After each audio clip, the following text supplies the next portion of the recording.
Hey all, Ron here from Military Images Magazine with a new episode of Life on the Civil War Research Trail. I suspect you students of the Civil War are very familiar with this Union general. He needs no introduction to most folks, particularly those who are interested in Sherman and Grant and the Western theater of the war.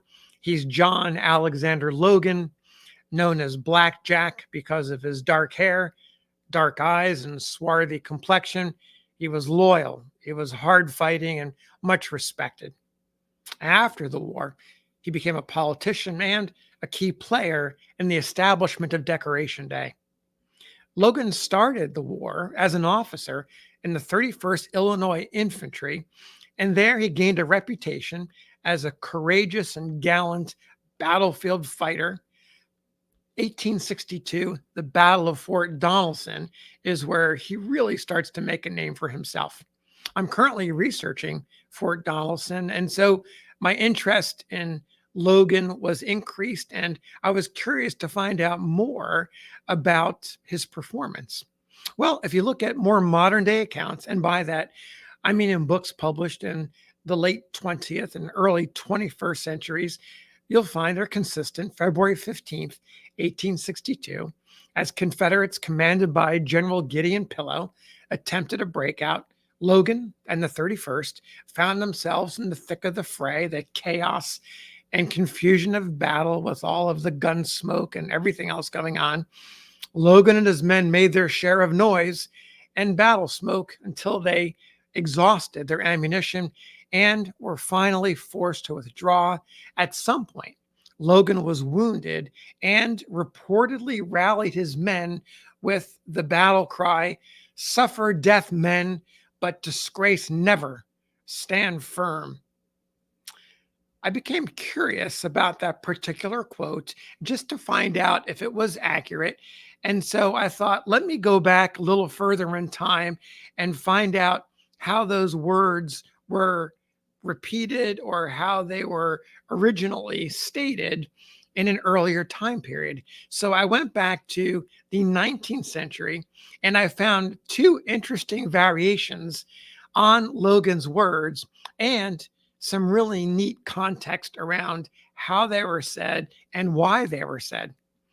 The first account I'm going to share with you comes from a magazine called the Historical Magazine. It was published in August 1869, and the title is Incidents Connected with the History of the Army of the Tennessee. These are diary entries from a Captain Stewart R. Tresillian, an engineer and an aide to Logan. Tresillian became involved after the war in the Fenian expedition and died of consumption in 1869, right about the time the article was published. According to Tresillian's account, he went to a hospital after the Battle of Fort Donelson to visit injured comrades, and there he found Logan sharing a bed with another wounded officer. Tresillian wrote in his diary, "While on the field, Logan, was suffering dreadfully, but bore it well. He was shot in the right arm and left thigh. I heard his officer say that when he was shot and knocked down, he refused to be taken off the field, that when they're driven back from position, he raised himself up and calling out at the top of his voice, 'Suffer death, men, but never dishonor.' Then, with those words, he rallied them and he drove the enemy back within their works. And that he then stood up, taking his sword in his left hand and pointing to the enemy said, 'Men, there is work here.' And then pointing up to heaven said, 'There is rest there.'" So there's a slightly different quote and that additional quote about getting up off of the field. So apparently he said those words while he was laying on the ground wounded, and then he gets up and he rallies. The rally continues, and he now has his sword.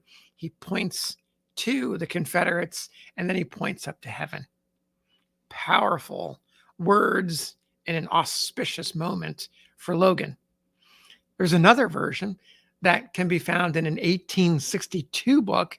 It's published the same year as the battle. And the name of the book is Solon, Solon, or The Rebellion of 61. It was written by a woman named Delphine P. Baker.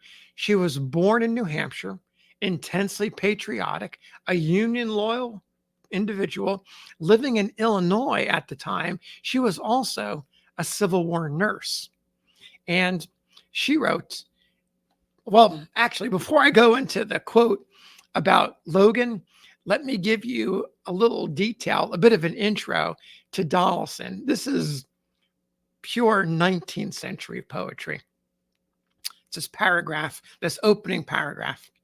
It states, or she states, upon such a state of the public mind, upon the ear of watchers weary, and the length of the night, God sent us like the cheer of a morning bell, this chime of victory.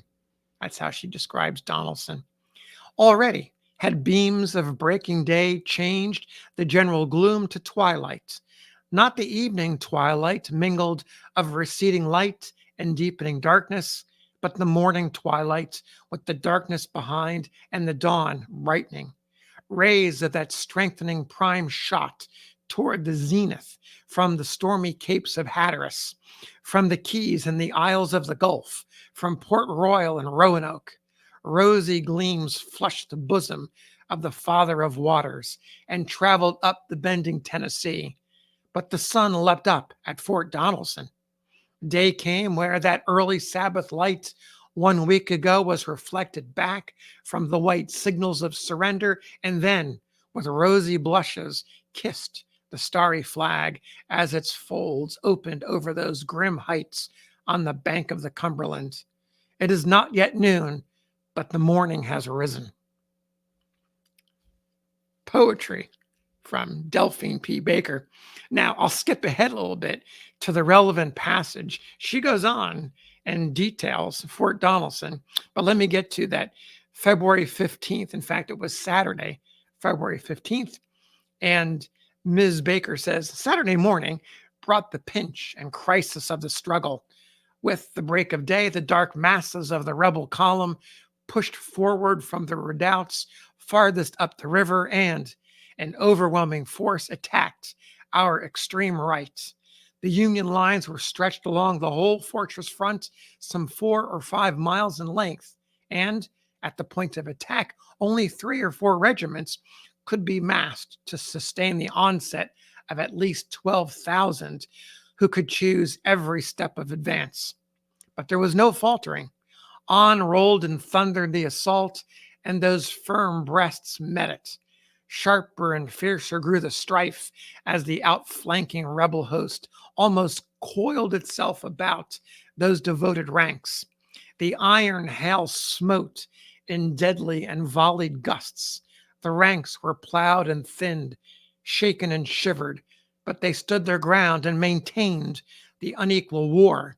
In road front, their officers, enthusiastic as youth, steady as veterans, cheering the soldiers with such words as these: suffer death, men, but disgrace never. Stand firm and well. And well the untried warriors answered the word.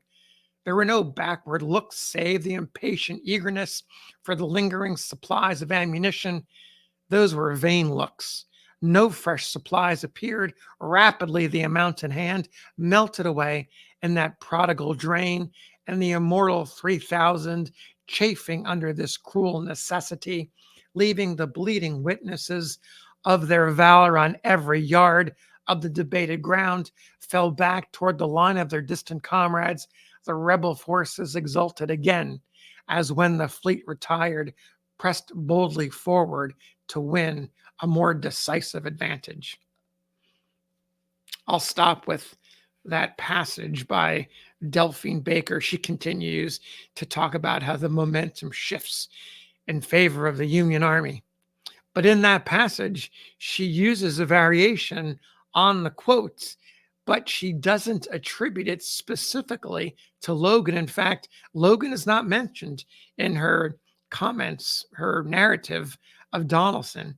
So it is linked, of course, to him through the 1869 article in the Historical Magazine, and briefly or somewhat shortened for the modern ear in narratives written in the late 20th and early 21st centuries.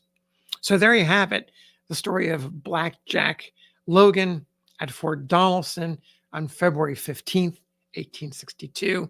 Thanks for listening. We'll see you on the next episode of Life on the Civil War Research Trail.